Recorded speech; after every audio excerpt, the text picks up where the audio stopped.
Hi, JD here on a Monday, and I have my partner in crime. How are you going? I'm well, thank you. Okay, that was very patronising, wasn't it? Do I ever ask you how you are? It's the first time. Yeah, you did that so people would think that you asked me nice, that. that I'm nice. Yeah, people will think I'm nice. Look, I have to say that things are looking a bit brighter by the looks of. I mean, who knows what Dictator Dan's going to do in the next 24 hours, but it appears that the borders are just about ready to open pretty soon, thank goodness, because it's just been crazy, hasn't it? Be nice to have a normal Christmas, won't it? But Gail, I wanted to ask you if I could utilise your phone, because we saw something, we just had a coffee, and we saw something in the car park which was, just from a marketing perspective, quite interesting. At least I think it's quite interesting. And it's a company called, the Two Bearded Brothers. The Two Bearded Brothers. And I think they're electrical services or something of that nature.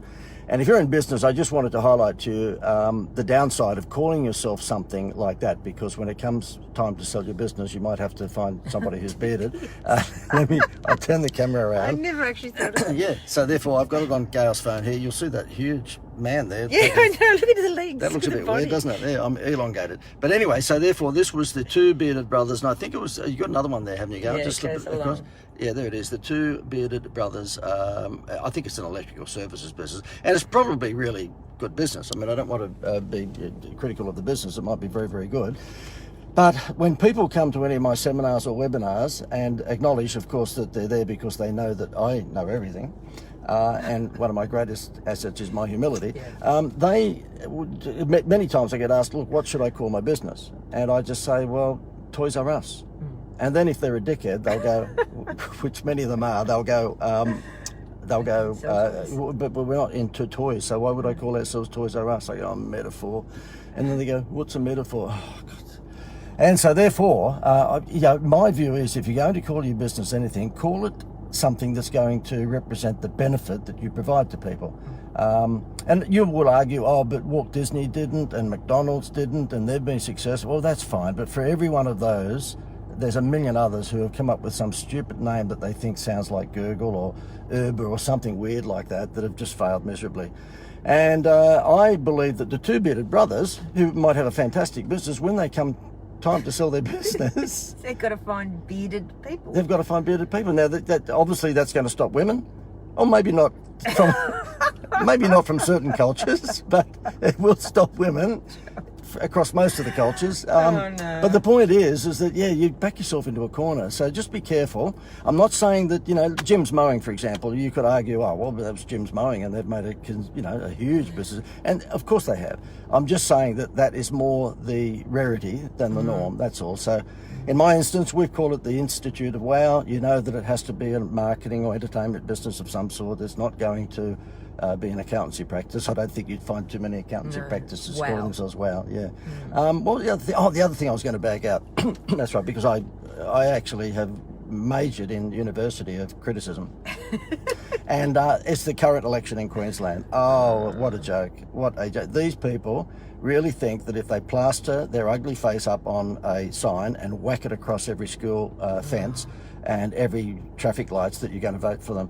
Why the hell don't they realise that if they actually move their face to one side, I acknowledge that maybe their face is semi-important, and then put on the right-hand side what they're going to do for us, that they might have a better chance of being elected? How's this? I'm just going to show you a few there. This is there. a classic, isn't it? Look at this, would you? I mean, we've all seen them. That's on the corner of a street on the Gold Coast. And I think we've got other ones. I've got another one there that you gave me. Yeah, that's right. I mean, that's Batty. That is, I know her name is Batty, but that is Batty.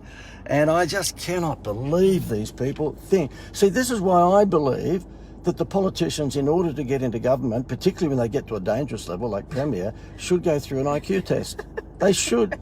There's many of them couldn't spell IQ, and they should go through an IQ. I mean, you can't run Coca-Cola, or you can't run Google, you can't be a doctor or dentist without, passing some sort of intelligence test. These people are getting into really dangerous situations and they never passed an IQ test. I can't even say it. What a hypocrite I am. I make myself laugh. Yeah. But all of this, of course, is leading to a sell. And I'm in the marketing business, so therefore you wouldn't expect anything less, okay? When you're in the marketing business, you actually, if you're being serious about it, you actually do build up a confidence factor that could be seen as being a show off, couldn't it? Could be seen. Okay, right. It was funny. It's sort of when the Melbourne Grand Final came on Saturday, and of course, you know, the pre-game entertainment was something like a Year 10 formal, and that's not my words. I had a young lady that used to work with me many years ago, and she posts on Facebook, "Please, this is a Year 10, you know, sort of formal." And I came back and said, "Yeah, what happened to Johnny Farnham and The Voice, for God's sake? Why didn't they do something like that? Because it's two tribal, you know, it's a fight between two tribal teams, and they've got folk music on." And she said, "Yes, I agree with you." And I said, "Well, of course you do, because you would have known me all those years ago. I know everything." Yes, I know always everything. right. Yeah. But it wasn't the grand final entertainment, and both cities are pretty good, as usual. It's I don't know why we complain about it, because it's always underwhelming. I reckon bring back meatloaf. Okay. I don't know what that would have been, but I don't know. I mean, who wants to go to the grand final game entertainment and find the Tabernacle Choir as there? I mean, it's just crazy.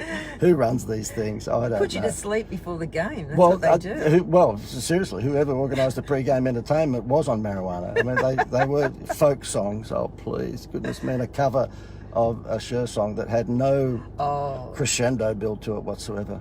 Yeah, and her version of it is great. Oh, her version of it is really pumped up, but the version before the grand final was like a waltz. Yeah. Hi, 30,000 people, we're going to put you on Valium. Yeah. Okay, so therefore, holidays. We've just had a record month this month for our holiday program, and you knew it was going to lead to this, didn't you? If you're interested in zipping up business now that the borders are hopefully going to be soon open, and you want a Happy Meal toy that's going to attract people, what do you reckon it would be? It'd be the best Happy Meal toy you could give anyone at the moment. I think it might be a holiday to get away from your home. I think it might be, and that's why I think we've had a pretty good month this month. In fact, it's our best month, which is fantastic, because obviously mid-year, you know, we had a bit of a kick in the guts like everyone, but it looks like businesses are getting back into things, and what we're doing at the moment is, we're giving away a holiday for 4 nights and 5 days for $97, and that's all sorts of places around Australia. We're talking Port Douglas and Cairns and Gold Coast and Great Ocean Road in Melbourne, and Port Macquarie, Byron Bay, Sydney, all the capital cities, and you can actually get this holiday for $97, and it's a 5-day holiday, and then you can actually use it as a tool to get customers to buy from you. So if they buy your product or service, you give them a holiday that's worth up to $1,200, but it's costing you $97. So if you're interested in grabbing hold of that, there's a guy that's running a home hardware store in Victoria right throughout COVID. He used this to act as a stimulus to buy his outdoor furniture, and he was up 450% in sales with the same period last year, and that's during COVID. That's crazy. Yeah. Could you say go? That's incredible. That's incredible. Coming right at the moment.